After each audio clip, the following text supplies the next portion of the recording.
Okay, let's dive into this. Welcome to The Explainer. Today, we're decoding a piece of tech that practically runs our lives, especially the one sitting in your pocket right now. We're talking about the universal, incredibly annoying frustration of a dying smartphone battery. It's something literally every single one of us deals with, and today we're going to expose exactly why it happens. You know the drill. You buy a brand new phone. It's super snappy, the screen is incredibly bright, and best of all, it effortlessly lasts all day on a single charge. You feel totally liberated. But fast forward, maybe a year later, suddenly that exact same battery barely gets you past lunch. By year 2, you're constantly hunting for an outlet, carrying around bulky power banks, and eventually you convince yourself that you just need to buy a completely new phone. It feels like a mystery, right? Almost like a curse. So it begs the core question, is this rapid battery degradation actually inevitable? A lot of people just assume it is. They assume this is just what batteries naturally do. But honestly, they're only partially right. Yes, lithium-ion batteries degrade over time. That part is just fundamental chemistry, and it's unavoidable. But what is not unavoidable, and what is actually a deliberate design choice, is exactly how fast they degrade. Now, what's really interesting about this slide is the actual science behind the drain. Every single time you charge and discharge your phone, lithium ions shuffle back and forth between two electrodes. But this movement isn't perfectly clean. Over time, you get this solid buildup called the SEI layer, or solid electrolyte interface, that starts forming on the anode. With every single charge cycle, this layer grows just a tiny bit thicker. And as it does, it permanently traps a small portion of your lithium ions so they can never ever be used again. To put that physical difference into perspective, on a brand new anode, the ions are moving completely free. Your battery easily stores and delivers its full charge. But on a degraded anode, that thick SEI layer acts like a literal brick wall. It physically restricts the movement of those ions, meaning your battery's overall capacity to hold energy shrinks. So the degradation itself? That's chemistry. But the rate at which this wall builds up? Well, that is an engineering choice. All right, moving into Section 1, the 3 battery killers and engineering choices. We're moving from pure chemistry into how modern smartphones are actually designed to maximize the 3 main factors of battery degradation. The first massive factor? Heat. The absolute optimal operating temperature for a lithium-ion battery is between 15 and 35 degrees Celsius. But think about your phone for a second. It's got a super powerful processor, a hyper-bright screen, 5G radios, and all these components are densely packed together with virtually zero active cooling. Because we all want thin, light phones, effective thermal management kind of gets sacrificed. The result is that your battery spends a massive portion of its life operating way above that 35-degree threshold, and that directly accelerates that internal chemical decay we just talked about. And this brilliantly illustrates the second killer, the charge ceiling. Comparing degradation rates over 500 charge cycles, you can see the issue. For years, smartphones were designed to charge to 100% by default. But forcing a battery to its absolute maximum capacity causes massive structural stress to the cathode, rapidly accelerating that SEI layer buildup. Notice how stopping the charge at 80% retains 30 to 50% more battery capacity over time. So why did phones default to 100% for so long? Simple. Because a phone showing 100% feels better to the consumer. It prioritizes the illusion of a full battery over actual longevity. Then we have the third killer, which is the deep discharge. Letting your lithium-ion battery regularly drop all the way down to 0% is just terrible for the chemistry of the device. It causes tremendous structural stress to the anode. Yet most of us run our phones until the screen goes completely dark, right? Why? Because that anxiety of a low battery percentage is a super powerful behavioral trigger. It keeps us psychologically engaged with the screen right up until the very last drop of power is gone. Okay, Section 2, the business model of degradation. So the crucial point is this.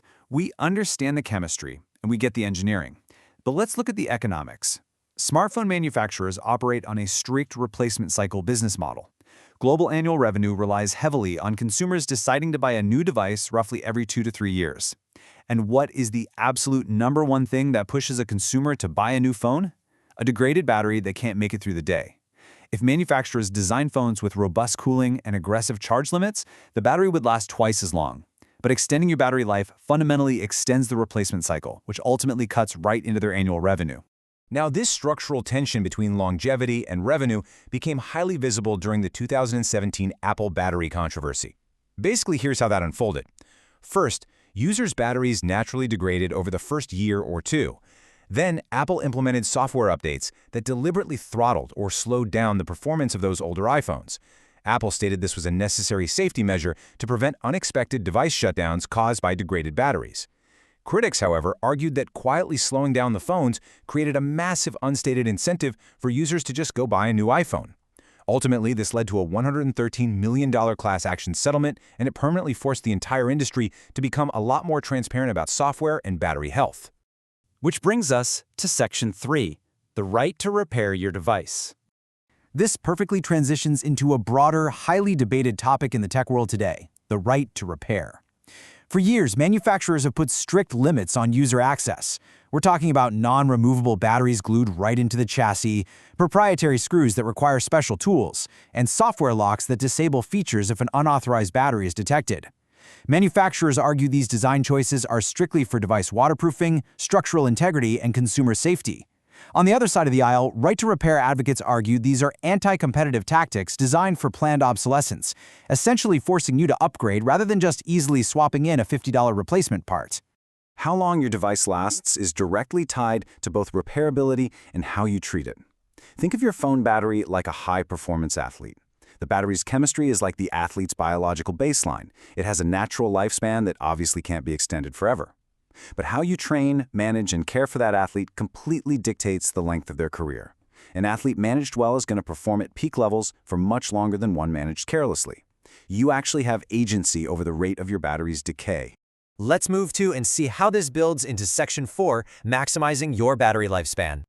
Okay, let's get into some practical, empowering solutions, because the tools to extend your battery life absolutely exist, and you can start using them right now. Step 1 is literally the highest impact action you can take. Open your device settings, navigate to the battery health and charging menu, and make sure optimized battery charging, or smart charging depending on your device, is toggled to on. This uses machine learning to learn your daily routine. If you charge overnight, it'll hold the battery at 80% for most of the night, only trickling up to 100% just before you wake up. This massively reduces the amount of time your battery sits under high voltage stress. It's a real game changer. Next up is your daily charge level checklist. To combat that high voltage stress we just discussed, try to limit your everyday charging to about 80 or 85%.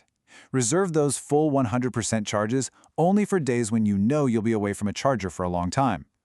And to prevent structural damage from deep discharges, always try to plug your phone in before the battery drops below 20%. We also definitely have to address thermal stress. Remember, heat is the ultimate enemy of battery chemistry. Never leave your phone charging in direct sunlight. Absolutely avoid charging it in a sweltering hot car during the summer. And honestly, if you use a particularly thick, heavy-duty phone case, consider taking it off while charging. Those cases trap the heat generated by the battery, essentially baking the internal components.